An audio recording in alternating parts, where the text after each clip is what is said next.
오늘도 값없이 베풀어 주시는 주님의 끝없는 은혜를 누리며 승리하는 꿈미래 모든 분들이 되기를 소망합니다. 다윗의 이야기를 계속 나누고 있는데요. 다윗은 자신의 잘못을 감추기 위해서 오랜 시간 동안 자기와 생사구락을 함께한 이 우리아를 청부살인을 하지요. 자신의 잘못을 감추기 위해서 몰래 우리아가 죽게끔 그렇게 만들었어요. 그런데 다윗은 감춘다고 한 그 일이 그대로 그냥 다 드러나게 되죠. 다윗은 자신이 무슨 잘못을 했는지 숨김없이 다 고백하게 됩니다. 사무엘하 11장 27절 뒷부분에 보면요. 주님께서 보시기에 다윗이 한 이번 일은 아주 악하였다라고 전하고 있습니다. 다윗은 이스라엘의 왕으로서요, 백성들을 지키고 돌봐주어야 했는데 백성들을 지키고 돌봐주기는커녕 자신이 가지고 있는 그 힘으로 자신의 욕심을 채웠지요. 또 자신이 잘못한 것을 자신의 힘으로 감추려고 그렇게 했습니다. 하지만 모든 것을 아시는 주님은요, 다윗의 잘못이 드러나도록 하셨고요. 다윗 스스로 자신이 잘못했다라고 시인하도록 그렇게 만들어 주셨죠. 또한 그에 대한 책임을 아주 크게 물으십니다. 사무엘하 12장 11절과 12절에 보면요. 내가 너의 집안에 재앙을 일으키고 네가 보는 앞에서 내가 너의 아내들도 빼앗아 너와 가까운 사람에게 주어서 그가 대낮에 너의 아내들을 욕보이게 하겠다. 너는 비록 몰래 그러한 일을 하였지만 나는 대낮에 온 이스라엘이 바라보는 앞에서 이 일을 하겠다. 주님이 나단을 통하여서 다윗이 잘못한 것에 대해서 다윗은 감추면서 했지만 주님은 그것을 드러내서 다윗이 한 것 그 이상으로 다 되돌려 주시겠다라고 말씀을 하십니다. 다윗이 옳지 않는 그 욕심으로 채웠던 것들을 몇 배로 다 갚아주시는 거죠. 또 나단을 통해서 계속해서 말씀해 주시는데 다윗이 그렇게 감추고 얻은 그러니까 다윗과 밧세바 사이에서 태어나게 될 그 아이도 얼마 지나지 않아서 곧 죽게 됩니다. 주님이 그 아이를 치셔가지고요, 그 아이가 몹시 앓았어요. 그리고 일주일이 지나서 주님이 그 아이를 거두어 가시지요. 아이가 몹시 앓고 있는 그때의 다윗은요, 잠도 자지 않고 먹지도 않고 있었고요. 성전에 들어가서 편안한 집에 들어가서 왕궁에 가서 자지 않고 그냥 마당에 땅바닥에서 그렇게 지냈어요. 그리고 주님께 간절하게 자신의 아이를 살려달라고 기도했지요. 하지만 주님은 다윗의 그 기도에는 응답해 주지 않으셨고요. 말씀하신 그대로 7일 만에 그 아이를 거두어 가셨지요. 자, 그러자 다윗은요, 그렇게 몸부림치고 간절히 기도했던 그 자리를 털고 일어나가지고 음식도 먹고 다시 일상생활로 돌아갑니다. 신하들이 다윗의 그러한 모습을 보면서 좀 오야해서 묻지요. 왜 아이가 죽기 전까지는 그렇게 하시다가 아이가 죽고 난 다음에 이렇게 바뀌었습니까? 라고 묻자 다윗이 그 물음에 대해서 답을 하는데요. 사무엘하 12장 22절과 23절에 아이가 살아있을 때에 내가 금식하면서 운 것은 혹시 주님께서 나를 불쌍히 여겨주셔서 그 아이를 살려주실지도 모른다고 생각하였기 때문이요. 그러나 이제는 그 아이가 죽었는데 무엇 때문에 내가 계속 금식하겠소? 내가 그를 다시 돌아오게 할 수가 있겠소? 나는 그에게로 갈 수 있지만 그는 나에게로 올 수가 없소. 다윗은요, 주님이 하신 일에 대해서 자기가 어떤 것도 이제 할 수 없다라고 주님 앞에 겸손한 모습으로 서는 것처럼 그렇게 보이는데요. 사실은 그 일에 대해서 그냥 깔끔하게 포기해버리고 다시 자기의 힘으로 새롭게 시작하려고 하는 그러한 마음이 있었습니다. 그 마음을요, 이 사무엘서 기자가 다윗의 마음을 좀 표현해 놓은 그 표현으로 우리가 좀 생각해 볼 수가 있어요. 사무엘하 12장 15절에 보면요. 나단은 자기 집으로 돌아갔다. 주님께서 우리야의 아내와 다윗 사이에서 태어난 아이를 지시니 그 아이가 몹시 알았다. 그 다윗이 잘못한 것에 대해서 주님이 나단을 통해서 그의 책임을 물으시는 이야기 가운데는 그 아이가 우리야의 아내였어요. 근데 사무엘하 12장 24절에 보면요. 그 뒤에 다윗이 자기의 아내 밧세바를 위로하고 동침하니 그 여인이 아들을 낳았다. 다윗이 그의 이름을 솔로몬이라고 하였다. 그러니까 자신이 잘못한 그 일에 대해서, 그러니까 주님께 벌을 받을 만한 그런 일에 대해서는 밧세바가 자기의 아내가 아니라 우리아의 아내였고,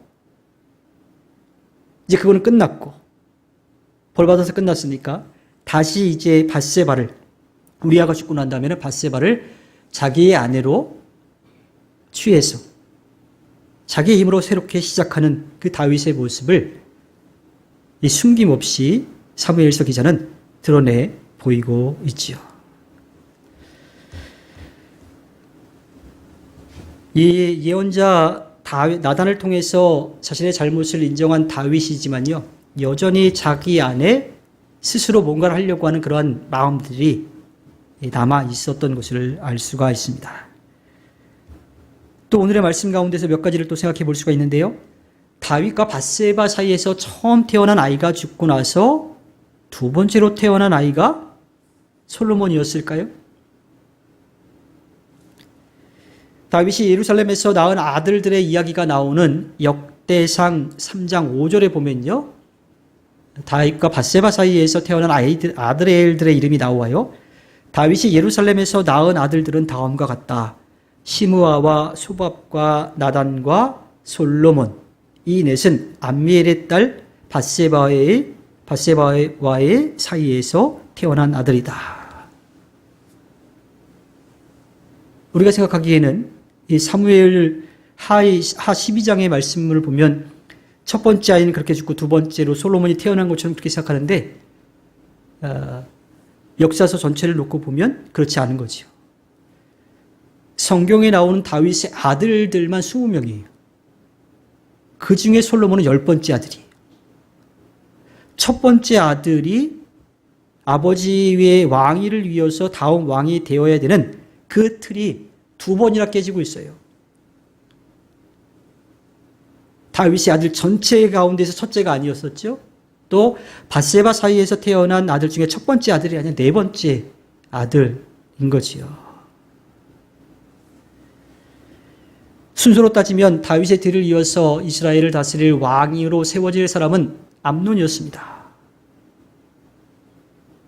그런데 다윗의 뒤를 이어서 이스라엘의 왕이 된 사람은 솔로몬이죠.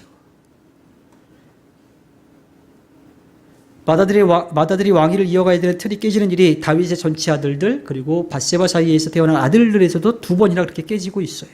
물론 다윗이 그 아들들 가운데의 왕으로서 가장 뛰어난 지식도 있고 지혜도 있고 또는 통찰력 또 지도력이 있었기 때문에 왕이 되긴 했겠지요. 하지만 그 안에는 그렇게 되도록 손쓴 사람들이 있었다고 하는 겁니다. 우리에게 나단은요, 주님의 말씀대로 다윗 왕에게 가서 다윗의 잘못을 대놓고 꾸짖은 아주 멋진, 아주 괜찮은 예언자로 기억이 되지만요. 사실 나단의 이 모습도 살펴보면요. 힘 있는 사람들에게 붙어서 거기서 떨어지는 그런 콩고물들을 좀 얻으려고 했던 그 사람임을 알 수가 있습니다. 사무엘하 7장 3절에 보면요. 다윗이 주님을 위해서 성전을 지어드리려고 할 때 나단이 주님께 다윗의 그 마음을 전하고 음성을 들은 게 아니라 그냥 얘기해요. 그냥 뭐라고 얘기하냐면 주님께서 임금님과 함께 계시니 가셔서 무슨 일이든지 계획하신 대로 하십시오.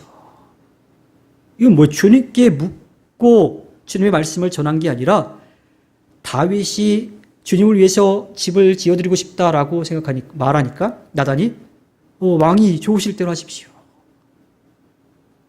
주님이 함께 계시니까 그대로 하십시오.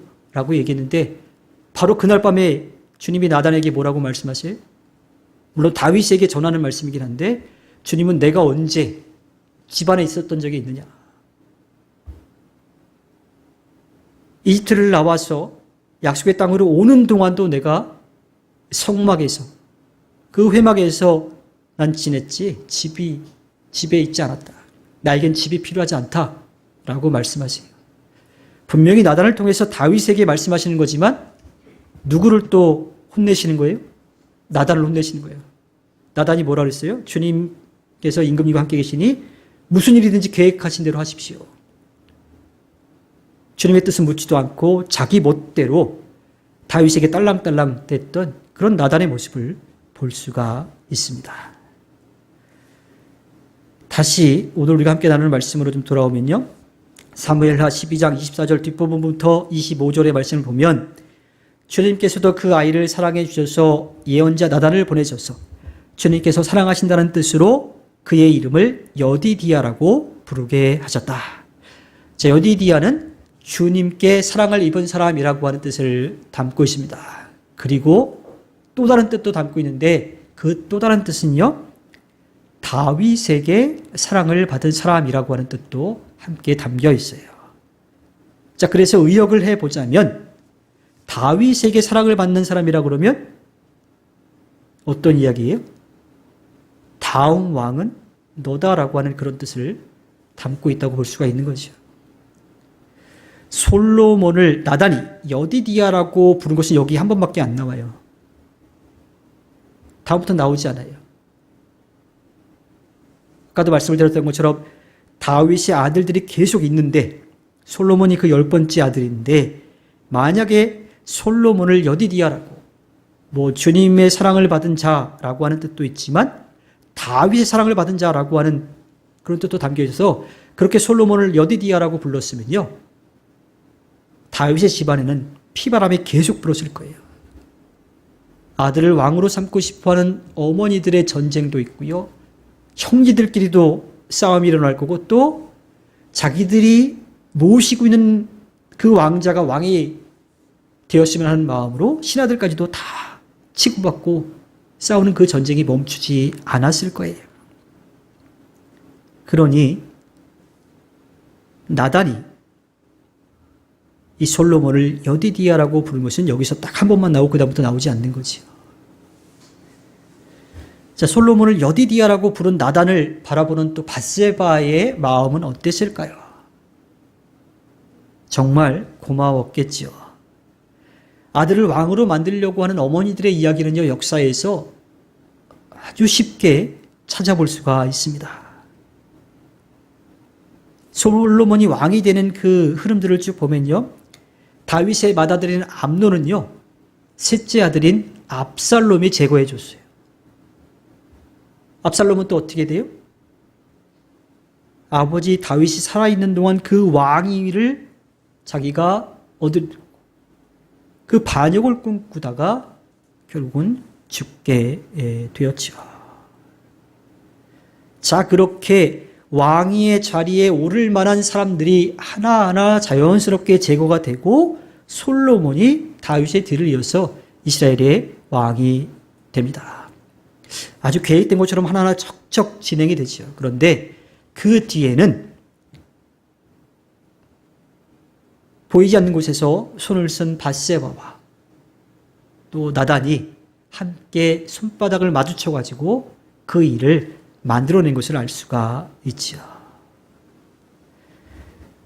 자, 이렇게 보면 다윗이 가진 힘에 눌려서 어쩔 수 없이 아이를 갖게 되어 남편이 죽게 된 밧세바를요, 그 전에 우리가 생각한 것처럼 그렇게 불쌍하게만 볼 수 없다라고 하는 것을 생각해 보게 되고요. 또 죽을 각오로 왕에게 주님의 말씀을 전한 이 나단도 그렇게 멋있어 보이지만도 않는 것 같습니다. 물론 밧세바가 마음의 상처를 전혀 입지 않았다거나 아니면 의도적으로 다윗에게 접근했다라고 하는 것은 아니, 또 나단도 정치적으로만 자기에게 떨어질 것만 자기가 얻을 것만 욕심을 내서 그것을 위해서 주님의 말씀을 전한 것은 분명히 아닐 겁니다. 하지만 흘러간 그 역사들을 살펴보면 그들이 처음에 그런 마음으로 시작하지는 않았지만 시간이 흐르면 흐를수록 그 자리에 올라가면서 점점 욕심을 냈던 것을 우리는 생각해 볼 수가 있지요.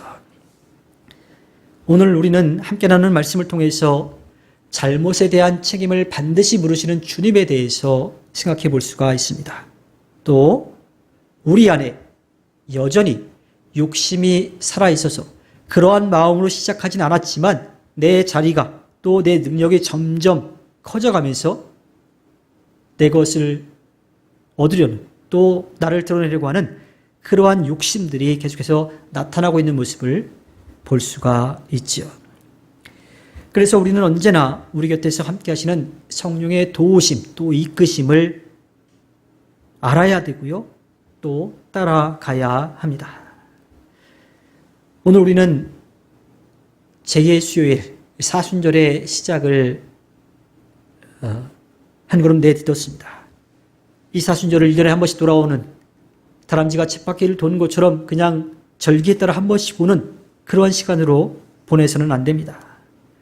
우리를 위한 주님의 희생과 사랑에 대한 감사와 함께 우리가 여전히 주님의 뜻을 따르지 못하고 예수님을 십자가에 못 박는 그런 어리석은 일을 하고 있다고 하는 것을 우리는 다시 한번 좀 생각해 보아야 합니다. 그리고 또 그 가운데 죄책감에 그냥 빠져서 있는 게 아니라 그러한 우리를 주님께서 아시고 또 보듬어 주시고 사랑해 주셔서 우리를 지키고 돌보아 주시는 것, 우리를 위해서 이 땅에 오셨고 고난과 수치를 당하시고 십자가에 못 박혀 돌아가셨다라고 하는 사실에 대해서 감사하면서 우리에게도 우리를 믿고 맡기신 십자가를 지고 따라오라고 하신 그 예수님의 발걸음을 따라가야 합니다. 살아계신 주님을 겸손히 인정하고요. 주님의 뜻을 따르는 일에 더욱더 열심을 내는 그러한 시간으로 가져야 합니다. 이것이 우리가 사순절을 지내면서 가져야 할 마음이지요. 우리의 연약함까지도 아시고 기다려주시는 주님의 마음을 알아서 우리를 믿고 맡겨주신 일에 더욱 열심을 내 주님께 기쁨을 드리는 꿈미래가 되기를 바랍니다. 그렇게 더 열심히 내는 2024년의 사순절이 되기를 바랍니다. 그리고 조금 더 성숙하여서 우리가 전혀 잘못을 저지르지 않고 살아갈 수는 없으니까요. 예수님을 십자가에 못 박는 일을 조금씩 줄여가는 더 성숙한 그리스도인으로 살아가기를 주님의 이름으로 부탁드립니다. 기도하겠습니다.